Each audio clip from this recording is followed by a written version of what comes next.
On the action this season with Underdog's Pick'em game. Select higher or lower between 2 and 8 players and compete for up to 325 times your entry. Use code DIRECTOR when signing up to receive up to $1,000 in bonus cash and a free pick. Go to Bowl fam, it's the Director. Chargers fans, we got a big one, baby. We got maybe the biggest game of the season coming up on Monday Night Football. The Chargers and Jim Harbaugh will be taking on the Ravens and John Harbaugh. But I don't think anybody's talking about that, right? We're all talking about how we can break the curse of the Navy uniforms. Maybe some of the cleanest uniforms in football, man. I love these jerseys, but we have yet to win in the Navies, man. I think it's time we break that curse. Jim Harbaugh has been setting new trends all over the team, the locker room. Let's get a dub with the Navies this week, huh? I think it's about time. But guys, this is a huge game, massive game again. Maybe one of the biggest narratives in all of football is coming up on Monday. The Jim Harbaugh-led Chargers taking on his brother's team, the Ravens. The last time they met was in the Super Bowl way back when.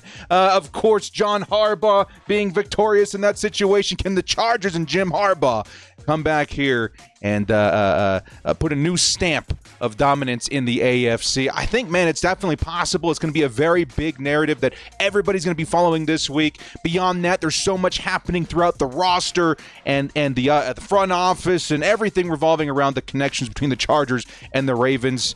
It's massive, man. It's so massive that I will be attending this game in person. There was no way I was going to be missing this one, man. The director will be there at the HarBowl. If you guys want to check me out, I'll be at Thunder Alley a couple hours before the game. If you guys want to grab a pick or throw a few back, man, let's go Bolts. It's going to be a big one, man. Before we do kick things off, shout out to the sponsor, Underdog.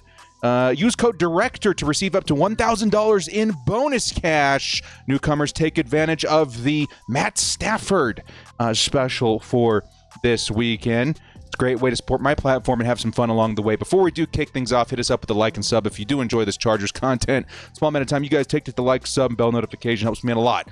Let's get into it. Lights, camera, action. Who's got it better than us?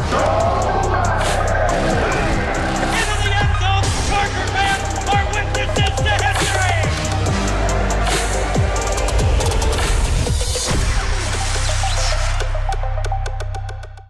The Chargers versus Baltimore Ravens in the 2024 HarBowl event of the season. Again, one of the biggest games you're going to see all season long, man. It's coming up on Monday. It's going to be incredible. Cannot wait. It's instant classic, right?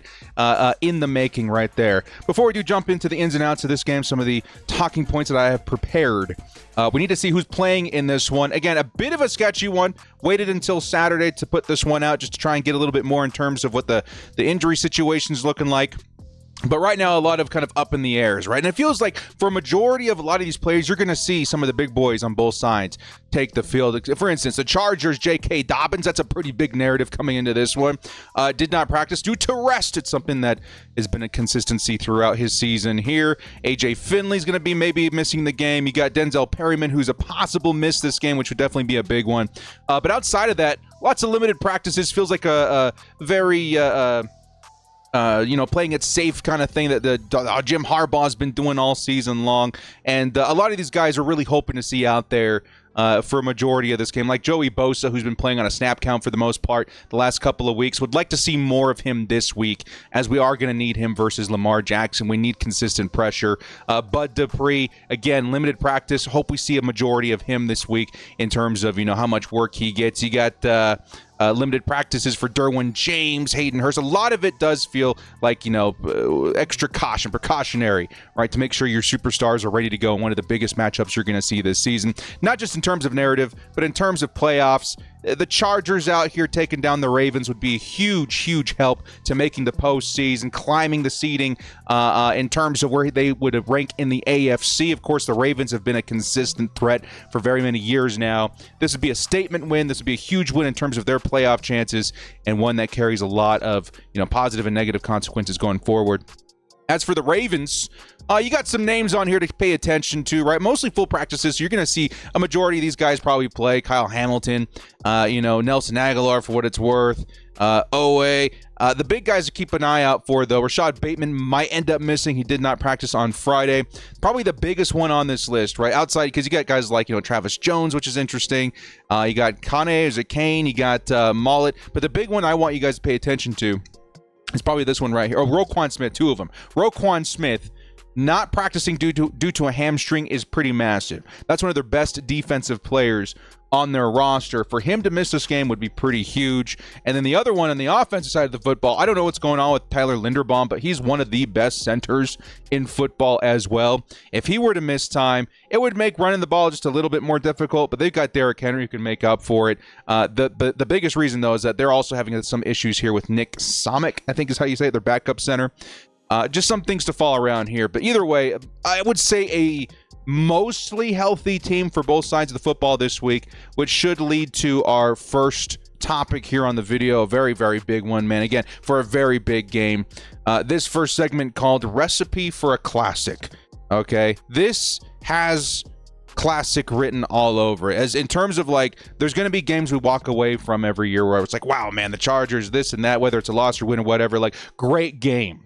Right, and there's going to be the sentiment probably felt throughout the league outside of Ravens and Chargers fans. Like, this is set up to be an insane matchup, and one that a lot of us were anticipating at the top of the season when the Chargers, of course, hired Jim Harbaugh. We knew when the opponents were released that this game was going to, carry a lot of narratives with it, and here it is, man. This is insane. Now, besides that, man, there's a lot going into this game, right? The Chargers, in terms of a team, probably the biggest narrative that you're hearing throughout the league is how good the defense is. Chargers defense, Chargers defense, Chargers defense. Yeah, we got a really good defense. The league's leading scoring defense. And you know what? They're about to square against the offensive powerhouse Baltimore Ravens on Monday, who are second in the league in scoring offense. So the top scoring defense in the NFL versus the second top scoring offense in the NFL. That has a whole bunch of, what ifs, what could be, excitement, who's going to win, the back and forth push. And it's very similar to what we were talking about last week with the Cincinnati Bengals. The Bengals have a powerhouse offense. We were kind of saying who's for real, the Chargers defense, the Bengals offense. And it kind of came down to like not even a stalemate, but the Chargers edging it out. The defense did just enough to hold down the fort, which again, very similar narratives here. The Ravens, they are known for scoring over 30 points. Dare I say close to 40 points. The Bengals, very much so the same way. The Chargers just had to hold on a little bit longer, and they did that. Yes, holding the Bengals to 27 points, the most points scored against the Chargers this season. It could end up being topped this week. That's all I'm going to say. But the defense did enough to keep the game within reach for the Chargers offense, Justin Herbert, the run game, et cetera, and that led to a win. Being the top defense in the NFL doesn't always mean we have to limit them to under 20 points, right? For a majority of the season, yeah, you probably want to do that to increase your odds at winning. But you also want to keep the game within reach of your offense, right? Say for your offense. If Justin Herbert's playing catch-up the entire game, your chances of winning are going to be a bit slimmer because of the risks, the weight that he's going to have to put on his shoulders. You just kind of play a different game. With the Chargers defense, kind of carrying their weight this season, Justin's been able to play a little bit different. And we've been seeing the repercussions of that in the win-loss record. 7-3, awesome. Chargers look like, a for real team this season because I would say in large due part to the defense and the effort they've been putting up. But it doesn't always mean limit to 20 points. It also means, again, with teams like the Ravens and teams like the Bengals and teams that are known for just scoring, you got to keep the game within reach for your offense, right? And I think that's going to be another similar situation that we see this week where, yeah, you got to bend but not break as many times as you can. Keep it within scoring, or keep it within reach for Justin Herbert, though, is the biggest thing. Make sure that we are not out of it because the moment that the Ravens, if they end up getting the lead and a good, padded lead at any point in this game, it might be curtains for the Chargers, man. They got a run game that's, one of the most lethal in the NFL with Derrick Henry and Lamar Jackson. It'd be very tough. But that's why this narrative is so important. The Chargers, top defense in the league against the Ravens, one of the top offenses in the league. We got to keep it within reach, and I think we can do that. But that's just the epilogue in terms of the top defense, top offense. The real narrative is on the sidelines, right? I think we all understand that. The HarBowl. This is one of the most significant stories of the season, and it's here. Jim Harbaugh, last seen duking it out with his brother. Was it back in 2011, right? The Super Bowl between Jim Harbaugh and John Harbaugh. Ravens, Niners. Of course, the Ravens taking the win there. A lot of time in between, man. Since then, Jim Harbaugh taking his talents to Michigan, bringing them a national championship last year, really turning that entire program around into one of the powerhouses that we see today. Now it's the Chargers' turn. And this is perhaps one of the biggest checkpoints in the career of Jim Harbaugh with the Los Angeles Chargers. You've gotten to this point. It's 7-3. This is one of the big, highlighted chapters in his career, probably the first huge one that you're going to see when, 20 years down the line, we're reading about the history of Jim Harbaugh and the Chargers and his impact on the team. Probably one of the first things that you're going to read about is his matchup versus his brother in LA versus the Ravens. This is a huge, huge game. And there's a lot of respect and love between the both of them. I don't think anyone's going to question that, but just the stories behind it. The reverence in which you hear about the Harbaughs in the NFL, right? Who said it? Was it Colin Cowherd, right? Cowherd? He said if you want to win in the NFL, hire a Harbaugh, right? That's how respected the Harbaugh name is in the NFL, and why I think there's so many eyes that are going to be, glued to the screen on Monday just because of that narrative alone. It's massive, and we all know it. It's one of the biggest reasons I wanted to go to this game to begin with, even when we saw there's a lot of games in between, because most of the time I'm going to go to games that fit my schedule. But I kind of knew at the top of the year, I was like, even if, and back then we didn't quite know what this team was going to be. I was like, even if, the chances of winning aren't as great, and, I got to get to that HarBowl, man. I got to get to that HarBowl. Shout out to Ricardo for hooking us up and getting me all excited to attend this one. That was kind of the thing. I was like, I don't know if we'll be able to attend this year. We got a lot going on. And Ricardo hits us up, and I was like, dude, we got to make it happen. We got to make it happen. And we're going to be there on Monday to witness it. So with so much exposition, right, in film, exposition to kind of the setup, right, with so much exposition already stuffed into this game, the excitement is huge, right? It's hard not to get hyped for this one. And again, that's just kind of all the surface level stuff. Now let's dig a little bit deeper. What's the next layer to the HarBowl that creates even more narrative, right? Well, hello, old friend, is what you're going to be seeing a lot on Monday. The Chargers, as we know, were built in a similar light using a lot of people and coaches and players from the Ravens organization. So this may be, although not a division matchup, one of the biggest revenge games you are going to see on the year. And there was one more that kind of was similar to this, the Chargers and Titans, seeing as we had a lot of Titans, ex-Titans on the roster that really showed up and helped us win that game. This perhaps is even bigger, because in the offseason, you guys remember hearing story after story, Chargers hire ex-Raven and Chargers sign ex-Raven this, and here's the ex-Ravens blueprint for the Chargers offense and defense, yada, yada, yada. We, for the longest time in the offseason, I would say the entirety of the offseason, were called the Ravens West.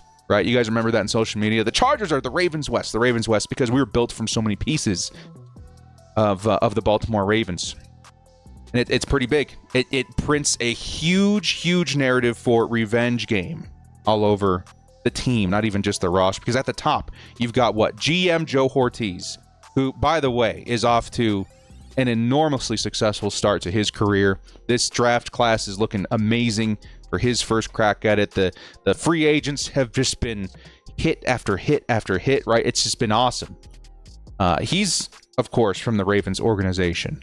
You've got Jim Harbaugh. A lot of people forget he played for Baltimore back in the day. And, of course, he's got connections with his brother. He keeps very close tabs on the team. He's got connections to Baltimore. You got Greg Roman, former OC. I think Lamar Jackson was just talking about him the other day. There's another opportunity right there. Even Jesse Minter, which I almost forgot about this too, but in doing my research, I was like, oh yeah, Jesse Minter was a DB coach for Baltimore back in the day. Back when when Jim was hiring ex-Ravens to come help implement that defense into Michigan, it was Jesse Minter coming in from Baltimore's DB coach position. And that's another connection right there, man. Just the entirety of our coaching and coordinators, ex-Baltimore. They know them.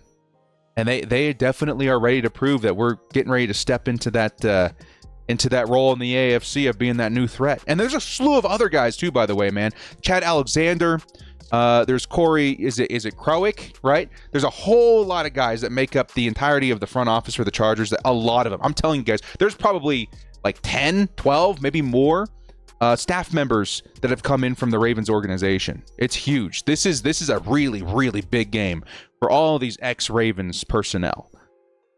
And then there's the players.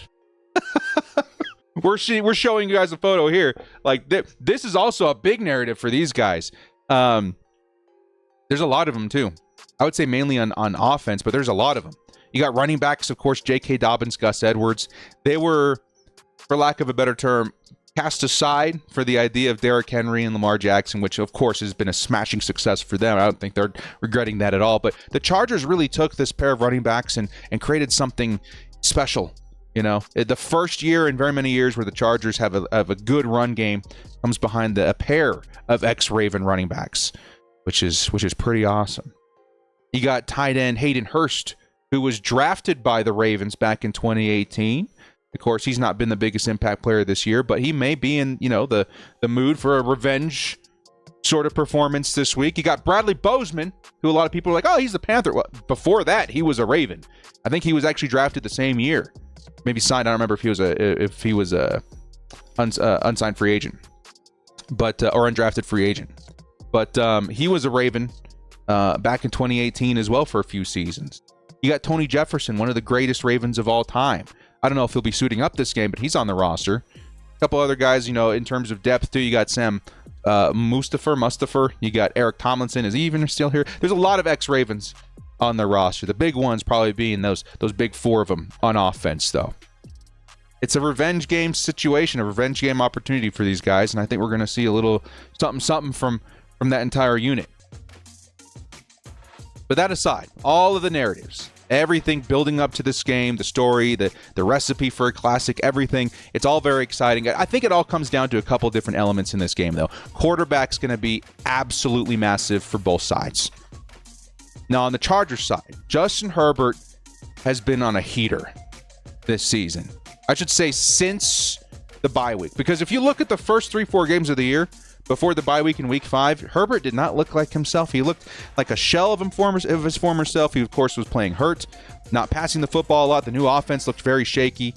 But since then, week 6 versus, I think it was the Broncos, right? Up until now, he's been one of the most efficient and elite quarterbacks in the entirety of football. Since the bye week, they really, really figured it out. Since the bye, Herbert's been averaging, 270 yards per game.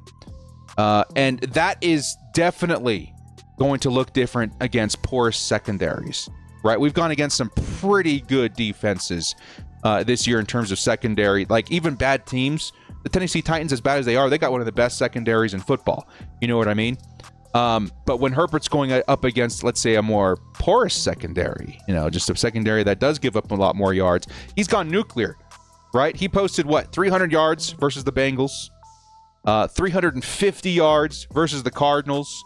Both of those teams have bottom 15, so bottom half of the league secondaries, right? The Chargers made him pay for it. And he's also really recently begun to cut it loose on the ground as well. You guys will remember last week and the week before, Herbert's starting to take off. It really does feel like Greg Roman is really adding this new flavor to the offense more consistently. Herbert's gotten 100 yards and a score on the ground in the last 2 games. That's absolutely insane. Those are Lamar numbers. You know what I mean? You add that to his game, Herbert, who's already on a heater, starts to become that much more dangerous. And he will be a big reason why the Chargers win or lose this game. we have pretty good odds here, though. Justin Herbert, one of the best in football. I think he's got the league-leading QBR right now since week 6, right? The last 5 weeks or something like that.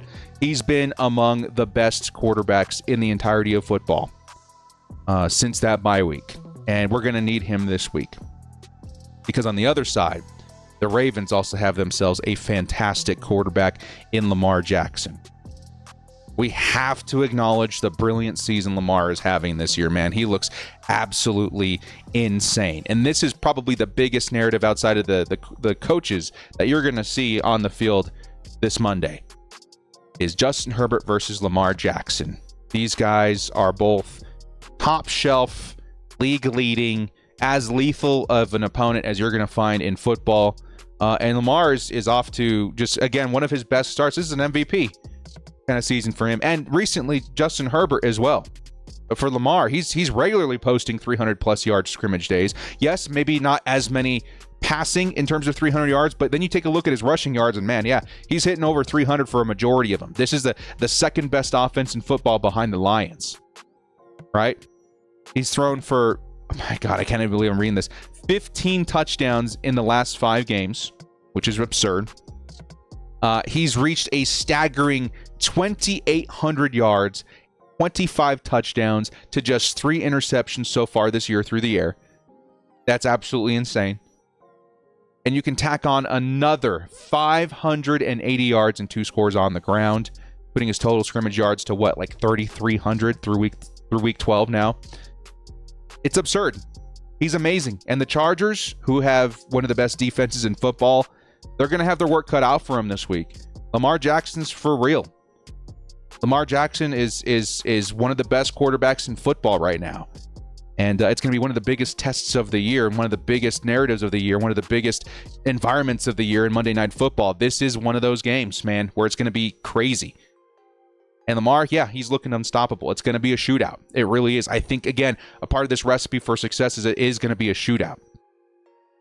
It won't be 100% of the time, though, because the Chargers, yes, as good as their defense is, they are going to let up some points to King Henry. This is probably one of the biggest things I was always worried about in playing the Titans in years past, and he always went off for some pretty big games. But, you know, this marriage between Derrick Henry and the Ravens, it's been an absolute success for that franchise. Although King Henry hasn't been, eclipsing 100 yards per game, he has been a force. I think he's scored in every single game this year, sometimes multiple touchdowns, in all games but one. I can almost guarantee that he's going to score a touchdown on the ground versus the Chargers on Monday. He's just too good. He's too hard to stop. The Chargers' run defense, it's not as good as other teams. It's certainly not as bad as we've seen in the past, but I think, when you put the Ravens offense in front of you with Derrick Henry, you're going to give up some yards. And it's going to be something we kind of have to expect and overcome. All right? The run game's going to be pretty important for the Ravens this week, as the Chargers defense is pretty good in all other facets, right? But it really is going to be a more difficult challenge for the Chargers this week, who, again, kind of built to run the football. That's what we want to do. We haven't really been doing that as of late because we've been going up against some pretty good run defenses. We found more success in the past with Justin Herbert and his receivers. But in this game in particular, it kind of reminds me of the situation between us and the Steelers, where it's just like, man, we can't really get anything going. It's almost hurting us, trying the same thing over and finding little success. Well, the Ravens is going to be even harder. This segment called the Ravens Wall. Baltimore does not allow a run game to develop. They just don't do that. This is the second best run defense in the entirety of football. This team only allows a staggering 75 yards per game. They've allowed just 7 touchdowns this season on the ground. They're insane. And unfortunately for the Chargers, that's a big, aspect to the game that they're trying to build. We may have to shy away from it a little bit this week. Now, it doesn't mean they're invincible, right? They've faced a lot of passing teams to help boost that number. And of course, the game script almost always finds a way to flip due to the Ravens, offense. They're going to score a lot of points. Well, you're going to have to start throwing the football in order to catch up. So maybe that number is a little bit skewed, but either way, they're a tough defense to run the football on against. And it's going to be a challenge for the Chargers. Again, it's not impossible. They're not invincible when it comes to running the football. There's been teams like the Broncos who are starting to see a little something on the ground, right? They got over 150 or 120 yards in their game. The Steelers also had a breakthrough for over 100 yards. It's possible. I think the biggest wrinkle here, though, where maybe the Chargers are the exception, is the narrative we talked about a second ago, right? Let's take a look back here. This is a pretty big game for a pair of Chargers that are going to want to see some success despite the difficulties there it has been to run on the Ravens this year. You can bet that Gus Edwards and J.K. Dobbins have a fire lit under their butt to have a game.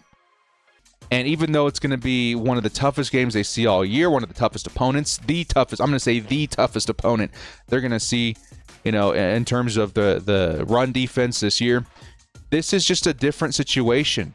And you see this a lot in like I mentioned at the top of the video, in division rival games, right? Where it's like, hey, the script says this and the defense has been doing this and the offense has been doing that. Like, we can kind of tell what is going to maybe happen in this one due to the history of the season so far, especially in week 12. Like, you got a pretty big sample size.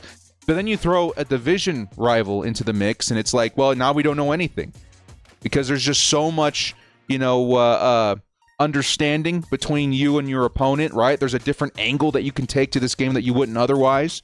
And then there's going to be the revenge aspect, right? You play different versus your division opponents because there's just a different relationship there.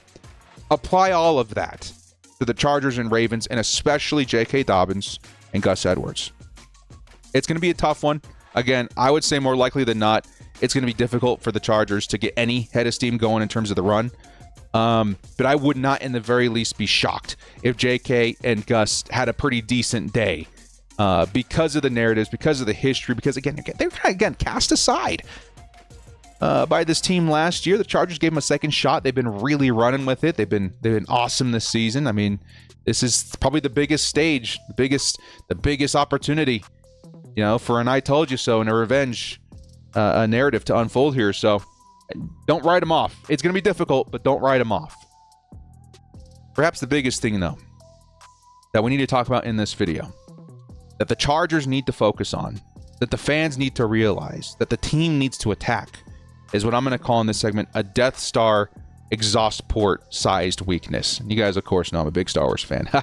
You know what I mean? That ultimately the biggest reason that the rebellion was able to bust through this amazing, offensive firepower in the Death Star was design flawed. You attack this exhaust port, the whole thing goes up, the whole thing blows up. And there is a weakness on this Ravens team, an obvious flaw that our Chargers rebellion will be looking to exploit.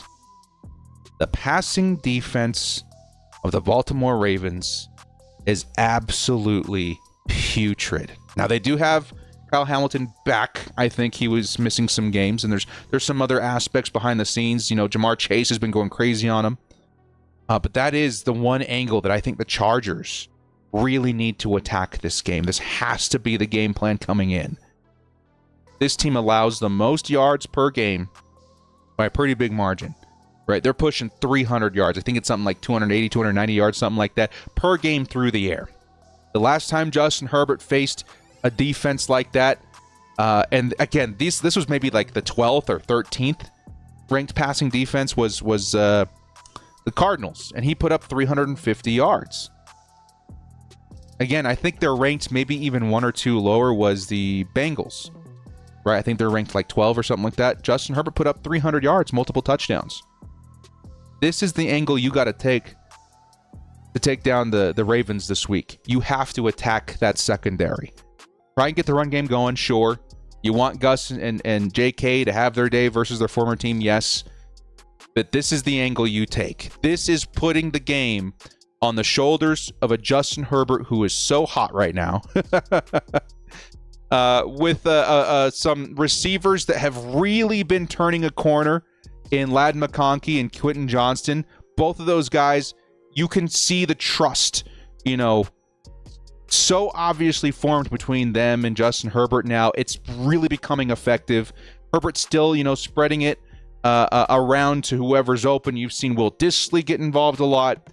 You've seen a little bit from Darius Davis and Josh Palmer, but it feels like it's all come together, right? They're ready. This offense is now ready. It took a while to get here, but the offense is ready. We found Justin Herbert again. He's back. He's got receivers that are producing. This defense of the Ravens, this is their biggest design flaw, is that passing defense. Let's get after it. Let's get after it. This game is going to be won or lost off the shoulders of Justin Herbert and his ability to pass the football and attack the Ravens secondary. I think we're capable of doing it. Ladd and QJ, they're ready. Palmer and these guys, I have more faith in them now than I ever thought I would throughout the course of this season.